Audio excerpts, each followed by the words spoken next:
Energies को balance करने के लिए definitely tools and techniques require होते हैं, और सबसे बेहतरीन तरीका यही है कि आपको अपनी एनर्जीज बैलेंस करनी चाहिए. Tools, techniques, meditative practices, and lot of body movements, जो asanas and yoga होता तो है, जो बहुत टूल्स जरूरी. एंड टेक्निक्स आप कह रहे हैं, are there some sort of healings like inner child healing, mirror work, और इनका कैसा एक्सपीरियंस रहा है आपके साथ? मतलब हैव यू देखिए, जो अनसेटिस्फैक्शन होता है, ये जो लोनलीनेस होती है, ये जो मैंने जो अपने चीजों को बैक में देखा है, तो डेफिनेटली आपका इनर चाइल्ड ही होता है जो वुंडेड होता है. तो ही अंदर इतना अनसेटिस्फैक्शन होता है, गुस्सा होता है और चीजें जब होती हैं. आपने फर्स्ट टाइम इनर आप चाइल्ड किया तो did your inner child talk to you?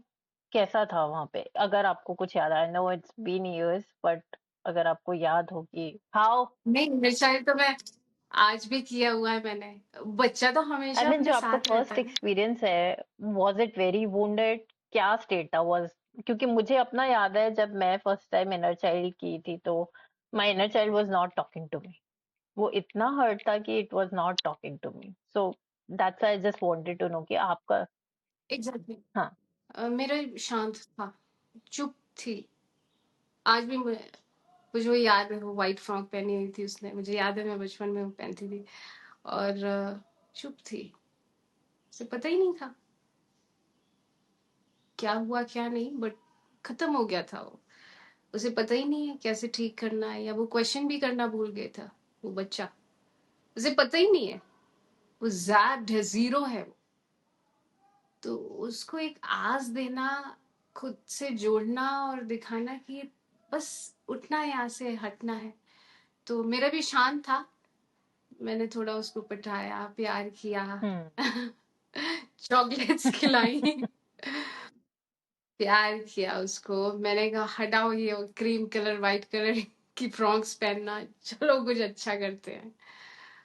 Every day inner child अभी भी, आज भी, till date, all the practices जो पहले दिन से मेरे साथ रही है वो हमेशा रहती है, अभी भी रहती है. आज भी मैंने किया इनर चाइल्ड, बहुत जरूरी है अपने बच्चे के साथ. मुझे नहीं लगता है कि आपका मदरहुड आप एंजॉय कर पाओगे अगर आप पेरेंट बनते हो without you being your inner child being healed well. वो कहीं ना आज भी कहीं अगर उसके आपके साथ बच्चे में रिफ्लेक्ट होता है. बिल्कुल आ हम्म. जाएगा, करेक्ट. तो फिर मुझे जाना पड़ता है. अगर मैं देखती हूँ कुछ है तो फिर मुझे जाना पड़ता है कि कहीं ऐसा तो नहीं है, मेरे साथ ऐसा हुआ था तो शायद मैं अभी यहाँ पे चीजें मेरी गड़बड़ हो गई. So these things happens in a child. Oh my God. या इट्स अ वेरी पहले पावरफुल उसका पेरेंट मेडिटेशन. बन जाइए. आप उसका पेरेंट बन जाइए, फिर आप एक अच्छे पेरेंट बन पाओगे किसी दूसरे के जो आया इस दुनिया मुझे में कई बारी आपके अपनी थ्रू. इनर चाइल्ड हीलिंग में ऐसा लगता है कि अब मेरा इनर चाइल्ड मुझसे ज्यादा वाइज है. तो I go to take guidance sometimes. और कई बारी वो बहुत सटल होता है कि हो जाएगा एंड मैं डगमगा रही होती हूँ, तो मुझे लगता नहीं है कि who is the child here. तो वेरी तो नाइस, वेरी बहुत nice. Different, that means you hardness well. बहुत बहुत अच्छा किया हीलिंग आपने फिर. बहुत मतलब डिफरेंट एक्सपीरियंसेस होते हैं इनर चाइल्ड के. आई थिंक मिरर वर्क के भी आपके काफी अच्छे एक्सपीरियंसेस होंगे, अगर आप कुछ उसमें से शेयर करना चाहो तो, रिफ्लेक्ट एंड ट्रांसम्यूट से या पैटर्न हीलिंग से. मिरर वर्क इज समथिंग, मैं आपको क्या बताऊं, वो एक ऐसी चीज है ना, अगर आपने उसको शुमार कर ली, उसके साथ जीना सीख लिया. सी ये जो हम बता रहे हैं ना, मैं और आप इनर चाइल्ड और मिरर वर्क की बात कर रहे हैं. अ, मुझे लगता है एक्चुअली एक लेवल के बाद परम सर, ऋतु मैम, ये सब हमारे पेरेंट्स हैं एक्चुअली. इन्होंने हमारे संस्कार बदल दिए. अ, इनको दिन में एक दो बार करना इज नॉट द प्रोसेस, इनके साथ जीना पड़ता है. ठीक है.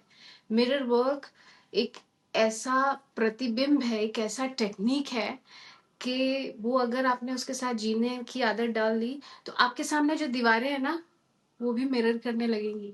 हम्म. एक टाइम के बाद मैं जहां भी रहने जाती थी या कहीं भी होती थी, उसकी दीवारें ना वो डिवाइन व्हाइट लाइट फेंक रही होती थी। मैंने कहा ये क्या हो गया? और भी कलर्स हो सकते हैं, but such a good environment, all white. और आई से ये ना मेरे ये मन का भाव है, which I could see hmm outside. So mirror exercise is like अपने दिमाग के अंदर आप झाड़ू लगा रहे हम्म हो, इतनी क्लीनिंग हो जाती है, इतना अमेजिंग एनर्जी शिफ्ट होता है। बैठे बैठे आपने कोई एक बहुत बड़ा इवेंट लिया और उसको हील करके विद इन थोड़े टाइम में आप उससे निकल गए, ये मैजिक नहीं है तो क्या है, ये बताओ आप। Yes, I think I feel more fuller after each session of reflect and transmute. जब वो हम souls अपने अंदर merge करते हैं ना, it feels like कि हाँ, I'm just मैं भर रही हूँ, you know, हम खाने से अपने आप को भरते हैं, हम experiences से भरते हैं। I think उसके बाद आप अपने आप को अपने से भर लेते हो। बिल्कुल बिल्कुल। फ्रेगमेंट्स को मर्ज करना is actually one of the tool of self love. Right. वही एक दिन जाके आपको इतना विहंगम, इतनी हाई पोटेंशियल में डाल देगा ना। Merging is very Yeah, important. yeah. आप fragments को आप merge करते हो अपने अंदर, तो it's a form of self love, and I think that is the only self love. अपने आप को सुंदर कपड़े पहनाना या मेकअप करना, या they are good, I mean I am not negating that, but the true form of self love is loving that part of you which you think is not worthy enough. Fragments कह रहे होते हैं, actually soul तो एक ही Soul. है ना, but अलग अलग दिमाग की स्थिति में अलग अलग इंसिडेंट्स हो गए, जो हम अटक ब्लॉकेजेस और जाते हैं ट्रॉमास हो वहां गए। से ना, वहां वहां से Yeah. बाहर आ गए तो green is more greener, I use this phrase allot.